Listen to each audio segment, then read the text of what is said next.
रहस्य कोश ग्रंथ में समझा रहे हैं 37वें श्लोक में दर्शन मोहे समस्त ज्ञान विदिता त्वार्थई नित्यमपि निप्रकम्पई सम्यक् चार्थमालम्ब्यम।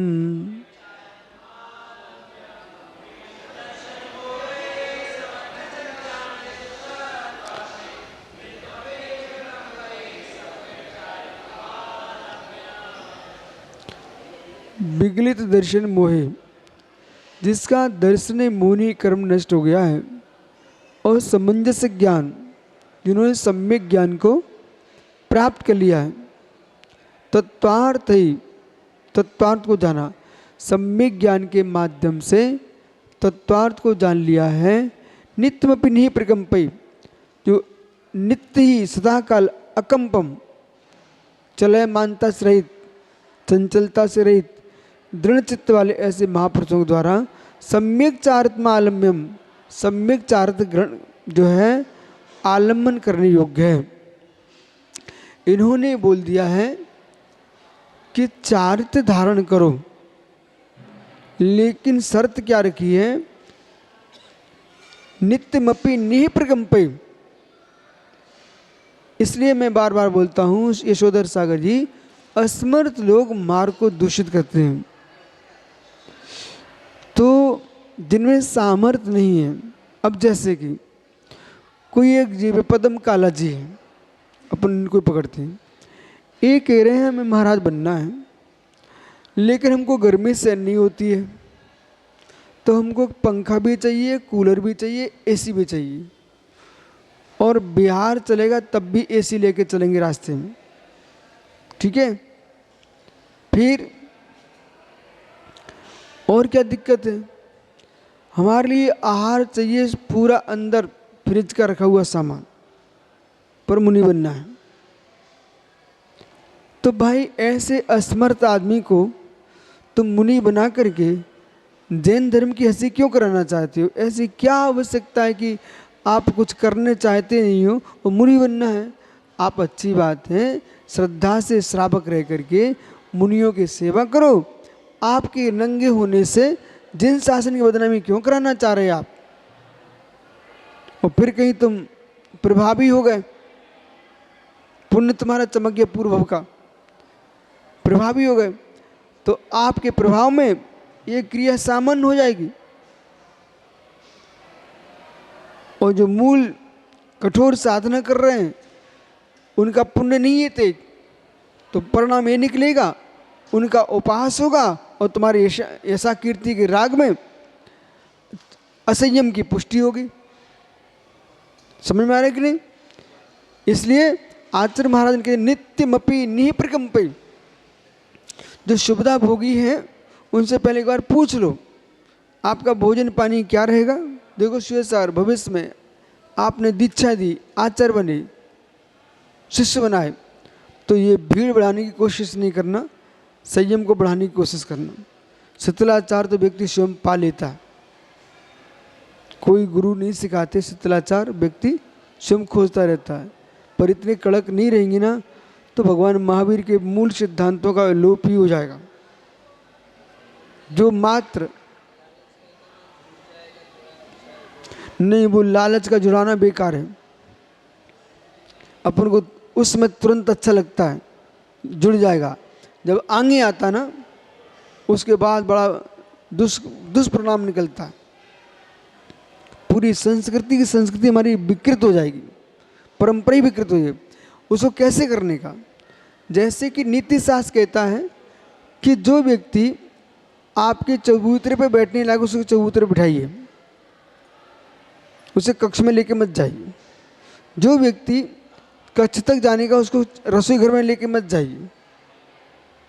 हर व्यक्ति को आप रसोई घर में लेके जाएंगे क्या? जो लेके जाते हैं वे अपने घर का और धर्म का दोनों का नाश कर लेंगे। इसी प्रकार से ठीक है, आप जोड़ना चाहते हैं, आप अनुव्रत के साथ जुड़िए, आप सम्यक दर्शन प्राप्त कीजिए। सम्यक दर्शन हुआ नहीं है, सीधे कपड़े उतार रख दिए, उसे पता ही नहीं तत्व है क्या। इसलिए आचार्य महाराज ने क्या लिखा, विगलित दर्शन मोहि, पहले दर्शन मोहि का विगलन करके समंजस ज्ञान, सम्यक ज्ञान के द्वारा विदित तत्वार्थी, तत्वार्थ को जान करके नित्यमपि निप्रकंप, नित्य निष्प्रकंप सम्यक चार्थ मालम्यम, सम्यक चार्थ का आलम्बन लेना चाहिए। सारे सिद्धांत रख दिए इन्होंने, और अलग से समझाने की कोई आवश्यकता नहीं है कि ये तुम्हारे पास है, आप सम्यक के साथ ज्ञान के साथ चार्थ को प्राप्त कीजिए। न किसी की निसंग सागरी शुभ्र सा महात्मा श्रेष्ठ सागर जी 10 दिन की तपस्या देख करके जैन धर्म का नाश मत करा देना। कोई युवा या युवती आए, उसने पर्युषण में 10 उपास कर लिए, उसके 10 उपास देख करके इतना उसका प्रचार मत कर देना, मालूम चला किसी लड़के को लेकर भग गई लड़की, और 10 दिन के बाद उपास लड़का कोई लड़की को लेकर भग गया। इसे 10 दिन के उपास से प्रभावित कभी नहीं होना। और जो साधु भी लंबे लंबे उपास करे, और उपास वाली वृत्ति तो ठीक है, बाकी सारा अन्य उठना बैठना खाना पीना बोलना अन्य तरीके जो हैं वो पूर्ण सम्मति शून्य है, तो हम आपके उपास से प्रभावित होकर के मात्र 10 दिन के 15 दिन के महीने भर के उपास से प्रभावित होकर के आपकी पूरी क्रियाचर्या का पर हम क्लीन चिट नहीं लगा सकते। कोई प्रवचनकार है अनुत्तर सागरी, बहुत अच्छे प्रवचन करना जानता है, सभा में उसने बिल्कुल तहलका मचा दिया, तुम्हारे एक दिन के प्रवचन की घोषणा सुन करके अभी हम आपको पूरे देश में ये नहीं कहें तुम बहुत बड़े संत महात्मा हो, प्रवचन के साथ साथ ये भी देखेंगे तुम्हारा अंतरंग क्या चल रहा है। नहीं तो एक प्रवचन सुन करके हमने उनको बोलिए बहुत बड़ा संत है, मालूम चला कि वो डाकू निकला। समझ रहे कि नहीं? इसलिए एक पक्ष को देख करके कभी भी आपको उसके आगे नहीं आना चाहिए, सारे पक्ष देखना चाहिए। इसलिए आचार्य भगवान ने क्या क्या कर दिया, दर्शन मोहिनी का विगलन होना चाहिए, सम्यक ज्ञान के द्वारा तत्वार्थ का बोध होना चाहिए, फिर नित्यमपि निप्रकंपी निष्प्रकंप होकर के सम्यक चार्थ का आलम्बन लेना चाहिए। ब्रह्मचारी अंकित भैया, नित्यमपि निप्रकंपी, नित्य ही अचल होकर के कुछ ऐसे जीव हैं जो चलयमान हो गए पुनः स्थिर होना चाहते, ठीक है संभावना दिख रही, पर ऐसे भी जीव हैं, दोनों पक्ष लेना कि जब तुम इतना सब पालन नहीं कर सके अब तुम पुनः क्यों परेशान हो रहे हो, दोनों पक्ष है। तो वहाँ आचार्यों को, साधुओं को, गुरुजनों को एकदम दृढ़ता से देखना पड़ेगा, अन्यथा मार्ग दूषित हो जाएगा। कोई विजाति है, जैन नहीं है, कुल ही है, ऐसा आदमी बहुत आगे आगे दौड़ता है, तुम फंस जाओगे उससे प्रभावित होकर के, तुम समझ नहीं पाए, पहले पास में बैठेगा, फिर धीरे से हम आपको आहार देंगे, और तुमने आहार की छूट दी, पीयूष फिर वो दीक्षा की बात करेगा, और तुमने दीक्षा दे डाली, वो तुम्हारे धर्म में अपने पक्षों को भर देगा, विकार खड़ा करेगा। देख तो हम आपको दिखा के भी लाए, विकार खड़े करेगा, सिद्धांत के विरुद्ध कार्य करेगा।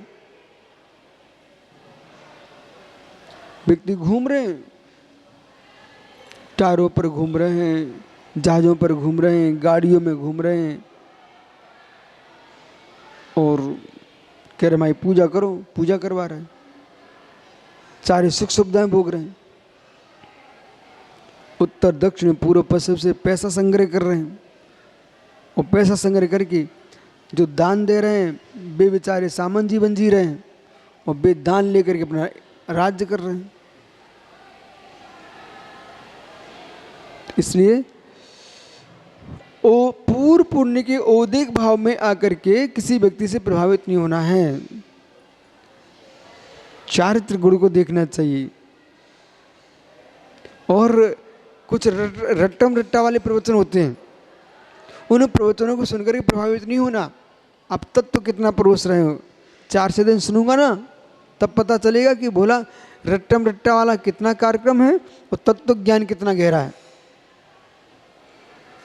ये निर्णय होना चाहिए। यदि आपको शुद्ध जैन दर्शन की रक्षा करने के परिणाम है और अपनी आत्मा भगवान बनाने के परिणाम है तो ये सिद्धांत पर चलना पड़ेगा, कठोरता का निर्णय करना पड़ेगा, कठोर निर्णय। तो वो जो सिद्धांत है ना, चबूतरे वाले चबूतरे तक, कक्ष वालों कक्ष तक, रसोई घर वाले रसोई घर तक। तो हमारे यहाँ अणुव्रत हैं, सम्यक दर्शन है, अणुव्रत हैं, इसके बाद महाव्रत हैं। जो सम्यक के योग्य है चांडाल है वही तुम सम्यक प्राप्त करो, अणुव्रत के योग्य तुम अणुव्रत प्राप्त करो, ठीक है। माला फेरनी हो तो माला फेरो, अभिषेक करने के योग्य तो अभिषेक कराएंगे, हाथ जोड़ के खड़े रहो अनुमोदना करते रहो तो अनुमोदना कराएंगे, ग्रास रखने के हो तो ग्रास दिलाएंगे। हम आपको टूटने नहीं देंगे, तुम्हारी सीढ़ी यहाँ पर कक्षाएं हैं, उन कक्षाओं को पार कीजिए, लेकिन अयोग्य आदमी को रसोई घर में प्रवेश नहीं दिलाना चाहिए, पूरे रसोई का विकार खड़ा हो जाएगा। ठीक है, शेष आगे विचार करेंगे। देखो और खुलासा हुआ, ये विषय पहले हुआ नहीं इतिहास। और नित्य निप्रकंपी शब्द कितना गहरा है, निष्प्रकंप होना चाहिए, निवृत्त सागरी, पहाड़ टूट जाए, छत गिर जाए, लेकिन हमारा चारित्र में कमी नहीं आना चाहिए।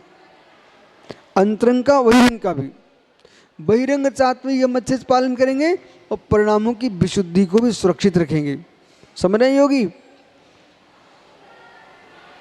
टूटी रस्सी को जोड़ना सीखना अपन को, जुड़ी रस्सी को तोड़ना नहीं सीखना अपन को। कोशिश ये करें कि लोगों के विसंवाद समाप्त होना चाहिए। वो अज्ञानी लोग क्या करते हैं, उसको बिखराते हैं, वो ज्ञानी क्या करते उसको संभालता है। धर्म हमारा कि आपका, दोनों का है ना। तो अपन सबको मिल करके जैन धर्म की रक्षा करना है और अपनी आत्मा का कल्याण करना है।